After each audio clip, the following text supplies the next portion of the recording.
Salut les amis, on est parti pour une nouvelle vidéo catéchèse.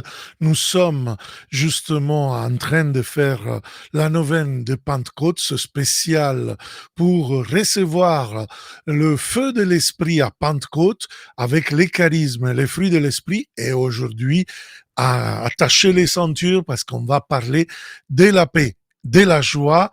C'est parti.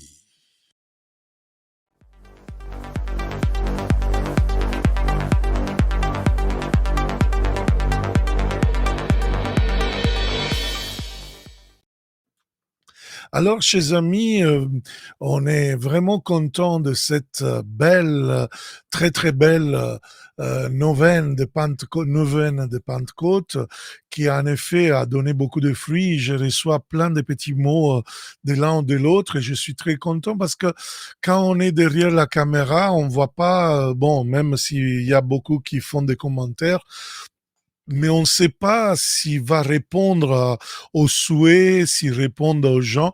Et en voyant un peu les milliers de personnes qui sont en train de télécharger nos podcasts, parce qu'on l'a fait en vidéo sur YouTube, Facebook, Twitter, vous la trouvez en LinkedIn, vous la trouvez en Instagram, et on va le faire aussi en podcast, en la vidéo naturellement sur Spotify, Deezer et beaucoup comme ça. Si vous êtes dans la voiture, vous pouvez pas voir le vidéo, vous mettez Spotify ou Deezer ou Apple Podcast, vous téléchargez l'application et vous l'entendez pendant que vous faites la voiture. Si vous êtes à la maison, vous la mettez même en écran géant et vous la regardez en famille, en groupe de prière, etc. S'il vous plaît, utilisez-la parce que on le fait avec plaisir pour soutenir l'équipement des chrétiens. Aujourd'hui, on avance avec le fruit de l'esprit. Fruit de l'esprit, qui c'est une expression justement de la lettre de Saint Paul apôtre aux Galates. Donc, chapitre 5, euh, on va lire tout le chapitre pour comprendre un peu. Il s'agit d'une vie complètement libre, d'une vie qui est vraiment forte de l'esprit. Parfois, on a, par exemple, le même Saint Paul qui va aux Philippiens appeler ce qui sont les manifestations, les attitudes de l'esprit, les œuvres de lumière ou les sentiments qui sont été du Jésus-Christ. Aujourd'hui, dans la théologie, on parlerait des vertus. Alors, à différence des charismes ou des dons de l'esprit selon le chapitre 11 de Isaïe, là, ce sont 7 dons du Saint-Esprit. Après, il y a les charismes des grâces données gratuitement à n'importe qui et sans besoin d'un particulier œuvre. Bien sûr, si quelqu'un reçoit des charismes, après, il peut les développer, il peut les faire grandir, il peut les faire devenir un ministère en service. Et là, il faut vraiment qu'on se convertit et qu'on est équilibré, etc. Mais le fruit de l'esprit, avec ces différentes manifestations qu'on va commencer aujourd'hui avec la paix et la joie, et après on verra les autres petit à petit, en effet, c'est vraiment vivre selon le Christ, ou mieux, comme dira Paul dans notre lettre aux Galates, vivre selon l'esprit. Donc, vous comprenez que les dons, les charismes sont différents de personne à personne et ça nous rend uniques. Mais les fruits de l'esprit sont identiques pour tous. Et même, pour voir si une personne est sainte, il faut voir les vertus héroïques, il faut voir comment ces fruits de l'esprit, en effet, sont arrivés à un niveau incroyable, tellement qu'ils vivaient complètement transparent du Saint-Esprit, habité par ce Saint-Esprit. Il y a un psychologue chrétien, un ami à moi en Sicile, qui a écrit aussi un livre qui est traduit en français, Défense de se plaindre aux éditions Salvator, le docteur Salvo Noé, qui dit qu'en nous habite le divin qui est plus grand du corps qui l'habite. Or, les saints, moi j'ai dit, cette belle définition, les saints pour moi, c'est des gens qui manifestent à l'extérieur, dans leur petitesse, justement ce divin immense qui, en effet, nous donne beaucoup de fruits. Alors, on va lire la lettre aux Galates au chapitre 5, versets de 1 à 25. Tout le chapitre va nous faire comprendre. On va trouver le fruit dans l'esprit simplement au verset 22, mais c'est important de comprendre quel est le fondement, par exemple, de l'expérience de la Pentecôte que nous tous nous avons, par exemple, à travers le sacrement de la confirmation. Pour nous, dans notre diocèse, nous le voyons surtout pour les adultes. À Pentecôte, on va le vivre à Saint-Maximin avec Monseigneur Ré pour 120 adultes qui demandent le sacrement de la confirmation adulte. Ils font l'expérience de ce fruit de l'esprit qui rend possible parfois des clins d'yeux, si on peut dire, clin d'œil de Dieu, voilà, dans notre vie, qui vont nous donner vraiment une vie selon l'esprit. On va lire Galates 5, 1 à 25. C'est pour que nous soyons libres que le Christ nous a libérés. Ah, mais ça semble une chose tellement évidente, mais le Christ nous a libérés pas pour être des esclaves sous la loi, mais pour être libres et libérés. Alors, tenez bon, dit Paul, ne vous mettez pas de nouveau sous le joug de l'esclavage. Hein? Donc, vous voyez, le charisme peut arriver à quelqu'un qui peut être esclave. Les fruits, non. On va voir pourquoi. Moi, Paul, je vous le déclare, si vous vous faites circoncire, le Christ ne vous sera plus d'aucun secours. Je l'atteste encore une fois, tout homme qui se fait circoncire est dans l'obligation de pratiquer la loi de Moïse tout entière. Vous qui cherchez la justification par la loi, vous vous êtes séparés du Christ, vous êtes déchus de la grâce. Non, nous, c'est par l'Esprit, en effet, que de la foi, nous attendons la justice espérée. Après, on saute au verset 13. Vous, frères et sœurs, vous avez été appelés à la liberté, mais que cette liberté ne soit pas un prétexte pour votre égoïsme. Au contraire, mettez-vous par amour au service les uns des autres, car toute la loi est accomplie dans l'unique parole que voici. Tu aimeras ton prochain comme toi-même. Mais si vous vous mordez, vous dévorez les uns les autres, prenez garde, vous allez vous détruire les uns des autres. Nous voyons comme Paul nous raconte dans la lettre aux Galates ce qui se passe un peu au concile de Jérusalem, quand il y avait les judaïsants qui voulaient que tout le monde, même les païens, soient circoncis. Et lui dit non, il n'y a pas de besoin, absolument pas. Et il nous dit qu'il y a eu une bonne bagarre entre les deux groupes. À la fin, ils vont arriver à dire, bon, le Saint-Esprit est nous, dans l'Église, on dit, voilà, on n'a pas besoin de suivre la loi parce que le Christ nous a libérés. Et c'est justement le passage de Galates 5. Verset 17, verset 16. Je vous le dis, marchez sous la conduite de l'Esprit Saint et vous ne risquerez pas de satisfaire les convoitises de la chair. Donc, on n'a pas besoin de la circoncision pour éliminer les conséquences de la chair. 17. Car les tendances, littéralement les œuvres de la chair, s'opposent à l'Esprit Saint. Et les tendances de l'Esprit s'opposent à la chair. Les œuvres de l'Esprit, les fruits, le fruit de l'Esprit s'oppose à la chair. En effet, il y a là un affrontement qui vous empêche de faire tout ce que vous voudriez. Donc, la présence des manifestations, des attitudes du fruit de l'esprit dit vraiment une personne qui a coupé complètement avec la chair et donc ne suit plus la chair mais suit l'Esprit Saint. Verset 18. Mais si vous vous laissez conduire par l'Esprit, vous n'êtes pas soumis à la loi. On sait bien, 19, à quelle action mène la chair en conduite, impureté, débauche, idolâtrie, sorcellerie, haine, rivalité, jalousie, emportement, intrigue, division, sectarisme, envie, beuverie, orgie et autre chose du même genre. Bon, il n'y a pas tous les vices, mais autre chose, il va les mettre dedans. Donc, il fait presque une liste de vices importants qui sont la gangrène, sont le cancer vraiment de la vie spirituelle. Nous ne pouvons pas produire de bons résultats dans notre vie spirituelle s'il y a encore ces choses-là, frères et sœurs. On peut avoir la prophétie, on peut prier pour les malades, on peut prêcher la parole, mais on va pas faire, on ne peut pas avoir des fruits de l'esprit. Donc, les tendances de la chair, les œuvres de la chair, c'est vraiment quelque chose qui va dire c'est le péché, c'est une œuvre qui s'acharne à nous en faisant de nous des esclaves.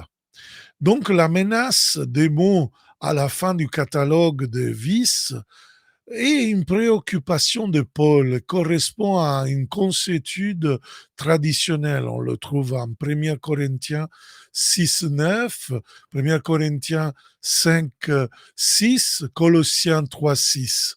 Allez le voir. Mais arrivons finalement à l'explicitation de Galates 5, 22 et suivant du fruit de l'esprit. Mais voici le fruit de l'esprit. Esprit, entendu, l'Esprit Saint. Amour, joie, paix, patience, bonté, bienveillance, fidélité, douceur, maîtrise de soi.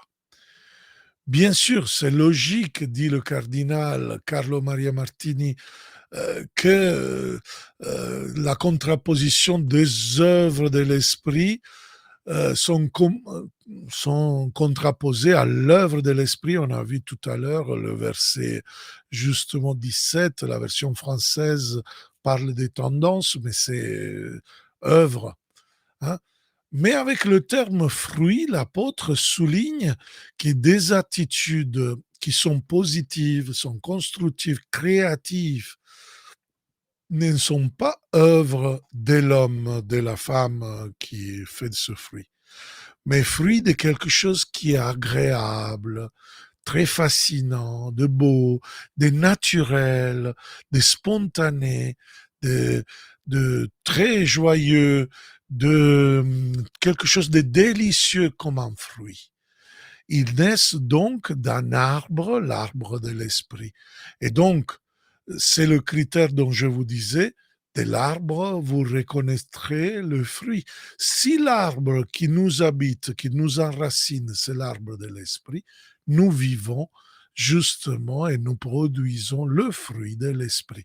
C'est la citation d'un livre merveilleux, Le fruit de l'esprit dans la vie quotidienne, de Carlo Maria Martini, ce cardinal jésuite mort il n'y a pas longtemps, qui était un de mes professeurs d'écriture sainte.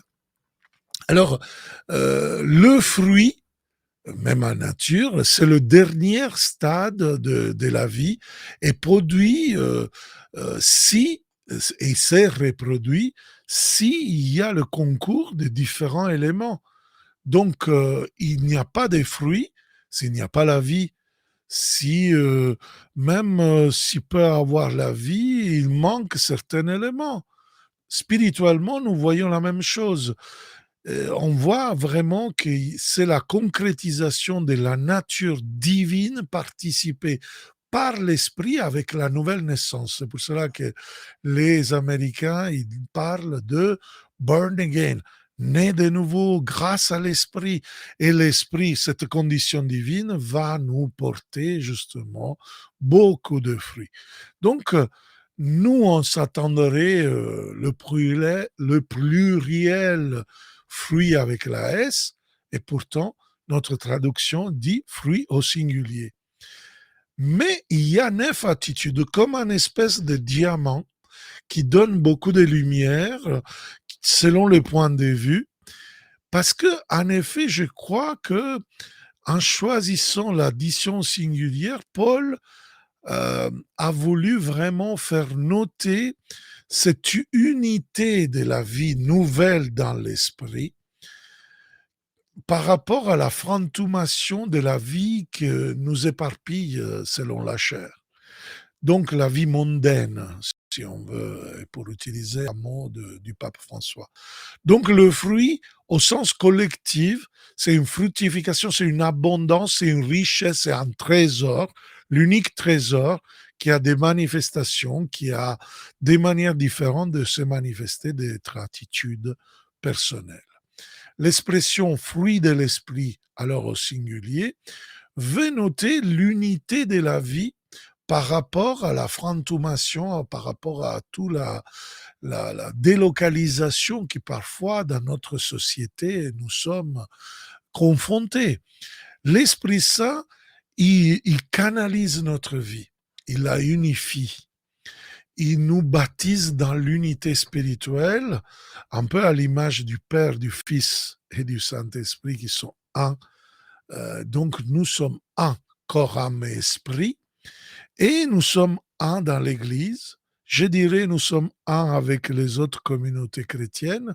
Nous sommes un avec les autres religions, soit avec ceux qui ont un seul Dieu, mais aussi ceux qui peut-être ont des religions différentes. Nous sommes un avec ceux qui ne croient pas du tout, il est athée, etc. À cause de ce fruit de l'esprit. Donc, le fruit de l'esprit dans la vie quotidienne devient la réalité responsable qui nous sanctifie, que donne sens à la vie nouvelle dans le Saint-Esprit, qui donne sens au fait qu'on a choisi Jésus comme Seigneur et Sauveur, et nous propose pas simplement qui est le fruit pour certains élus. Oui, parfois il y a un fruit de l'esprit extraordinaire. Hein. Moi, je me rappelle le jour où j'ai dit oui au Seigneur, je n'avais plus d'inquiétude, il y avait une paix incroyable dans mon cœur, parce que, bon, j'étais appelé au sacerdoce, comme ado, à ce temps-là, j'avais encore des choses à régler dans mon affectivité, dans mes choses, et c'est fait dans le temps, mais il y avait une paix surnaturelle en moi. Et donc, c'est vraiment quelque chose quand nous, on ouvre la porte au Saint-Esprit. Quand nous, vraiment, on rentre vraiment sa racine en lui. Et un point important à comprendre que dans le cœur de la vie spirituelle du croyant, la vie dans l'esprit va produire un fruit. Et le répondre justement à cet esprit, répondre à cet appel de l'esprit, à l'appel missionnaire particulièrement, à être à sa suite, produit ce fruit. Ce fruit a une expression un peu particulière. Il peut s'exprimer en trois manières différentes et on le voit dans toute la Bible, particulièrement dans Galates. Dans le cœur, dans la bouche, dans les mains. Hein. J'aime bien. Le cœur dans la Bible, c'est le lieu de décision, c'est la volonté, c'est la direction de ma vie, c'est le lieu de la vision. La bouche, c'est le lieu de la proclamation, c'est le lieu des pensées, des croyances, des valeurs. Si moi je dis quelque chose qui voilà est contraire à ma foi, je peux arriver à maudire, dire mal, à la place de bénir. Et Jésus me dit, bénissez, ne maudissez pas. Alors, il faut que la bouche soit cohérente avec ce qui on est appelé à être. Autrement, le fruit ne va pas se manifester. Les mains. Les mains sont l'action, le comportement. L'évangile va nous dire, si tu mets main à la rate, comment on appelle ça, la ratro en italien, je pense que c'est la charrue, voilà, la charrue. Si tu mets main à la charrue, tu ne te tournes pas en arrière, tu peux aller simplement en avant. Donc, vous voyez, ça c'est le fruit de l'esprit. Dans le cœur, dans la bouche, dans les mains. Le fruit de l'esprit a une richesse d'humanité qui va nous rendre pacifiques, humbles, créatifs, positifs, capables de donner joie, de manifester, opérateurs de paix, témoigner, évangélisateurs. Voilà l'image d'un homme, d'une femme nouveau dans la société qui manifeste Jésus-Christ, qui propose la vie de l'Église comme famille, qui intègre tous, qui ne discrimine pas ceux qui sont différents, capable de donner vraiment joie, amour, charité. Donc, les 9 attitudes, 9 manifestations dont parle Galates 5, 22, ils vont avoir la manière du cœur où on le voit. L'amour, la joie, la paix. C'est dans le cœur. Et donc, la direction de mon cœur, la décision, la vocation, le discernement des esprits a besoin de ces 3 fruits. Autrement, il n'y a pas la manifestation du Saint-Esprit. Vous voyez, là, c'est fondamental. Amour, joie et paix. Après, la bouche. La bouche, on va voir justement patience, bonté, bienveillance. Et ça, c'est quelque chose, parce que justement, la bouche, il va être, voilà, dans la douceur, dans la bienveillance, etc. Les mains, les mains, l'action, ils vont être dans la fidélité, dans la douceur et dans la maîtrise de soi. Bien, frère, bien, sœur, on va commencer avec 2. Après demain, on va continuer le 3e. Aujourd'hui, on va commencer avec la paix et la joie. La paix, en grec, eiréné, ou en hébreu, shalom, la salutation de tous les juifs. C'est l'essence même du salut, c'est la plénitude. Ce n'est pas un souhait que quelqu'un fait quand il dit shalom. Non, je te souhaite la guérison, je te souhaite la libération, je te souhaite la plénitude d'argent, travail, l'épanouissement de ta vie, de tout ce que tu es réalisé. Shalom veut dire tout ça. Et en manière particulière, dans toute la Bible, la shalom, c'est la caractéristique fondamentale du Mashiach, du Messie. Isaïe 9, 5 définit Jésus, c'est-à-dire ce Messie, le prince de la paix. La venue du Messie en Jésus-Christ, alors, veut dire une manifestation de la paix eschatologique, donc des fins derniers. Donc, les temps de la fin, ce n'est pas les temps de la catastrophe, comme souvent, en manière apocalyptique, certaines annoncent, mais c'est les temps de la paix. On le trouve, par exemple, à Luc 2, verset 14. Luc 2, verset 14. Gloire à Dieu au plus haut des cieux et paix sur la terre aux hommes qui l'aiment. Et en plus, nous voyons un peu la lettre aux Éphésiens, par exemple, toujours au chapitre 2, verset 14 jusqu'au verset 17, nous voyons, c'est lui le Christ qui est notre paix. De deux, les Juifs et le païen, il a fait une seule réalité. Par sa chair crucifiée, il a détruit ce qui les séparait, le mur de la haine. Il a supprimé les prescriptions juridiques de la loi de Moïse. Ainsi, à partir de deux, les Juifs et les païens, il a voulu créer un homme seul, un homme nouveau en faisant la paix, shalom, et réconcilier avec Dieu les uns et les autres en seul corps.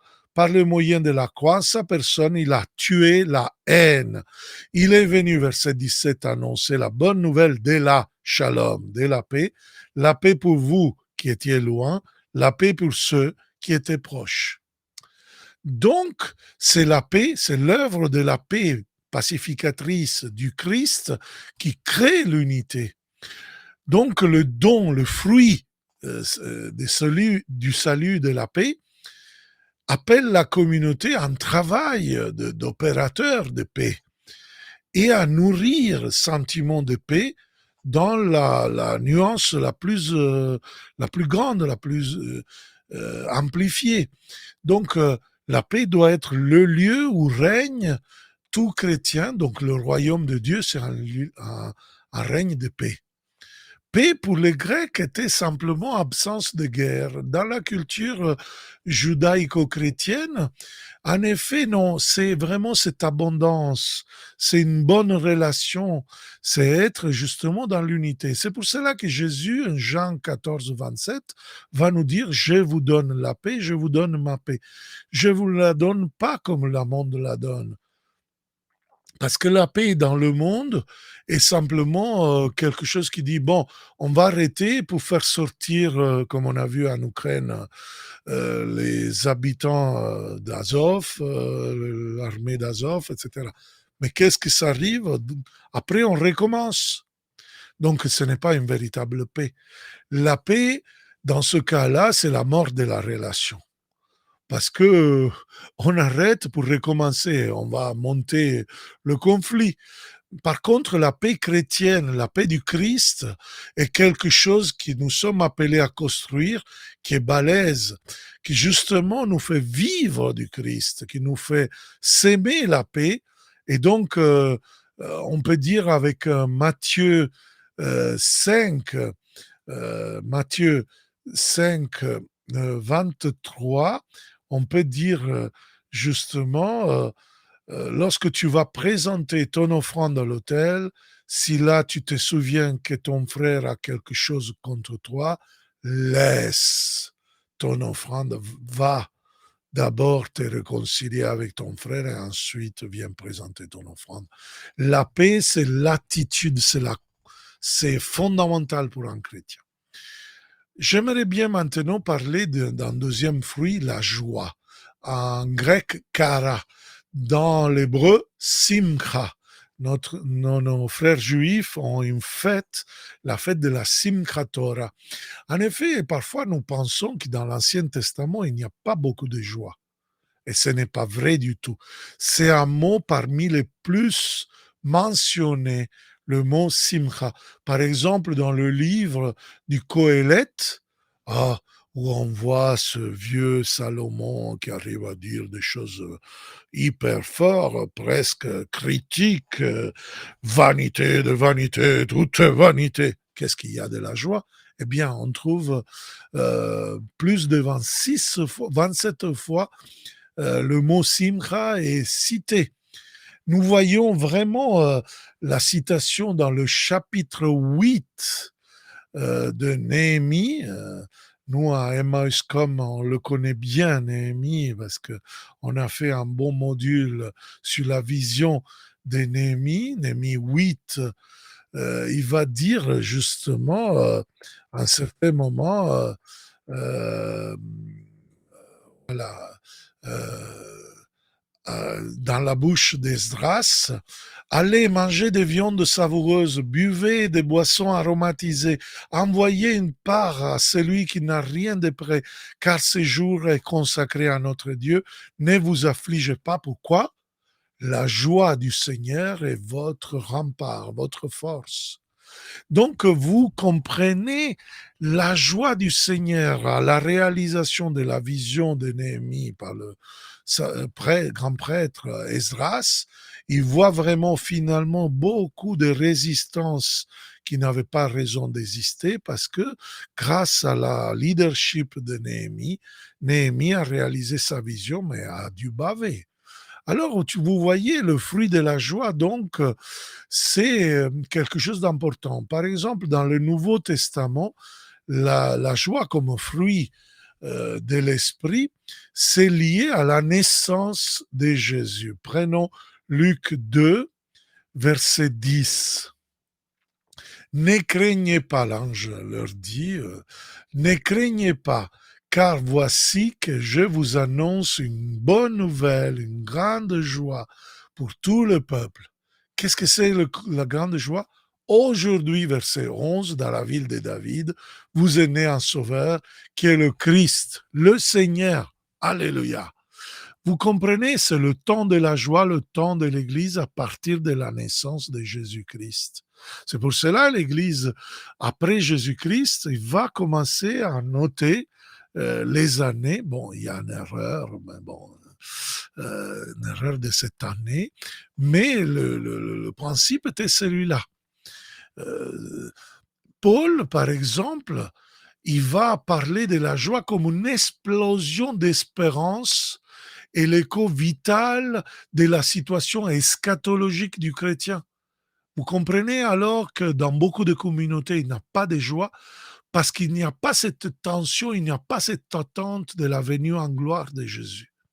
En Galates 5,22, la joie se retrouve au milieu de la joie, au milieu de la paix et au milieu de l'amour, l'agapé et l'eirénée, la simcha, la paix, pardon, et la shalom.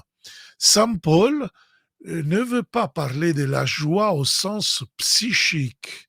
On peut rigoler avec une blague même un peu, voilà, un peu grossière. On peut rigoler, être dans la joie, un peu dans le sens psychologique, en faisant du mal à quelqu'un. Mais ce n'est pas le fruit de l'esprit, cela.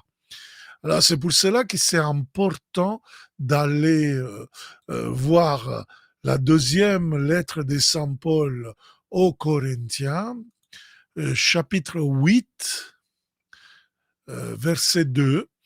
Dans les multiples détresses qui les mettaient à l'épreuve, l'abondance de leur joie et leur extrême pauvreté ont débordé en trésor de générosité. Donc, vous voyez, ce n'est pas un problème psychique, on rigole. Ce n'est pas que ça. C'est un don de l'esprit, même au milieu de la détresse, même dans une tristesse terrible, même dans la pauvreté. Moi, je me sens bien parce que le Saint-Esprit me rend libre. Et je reste libéré.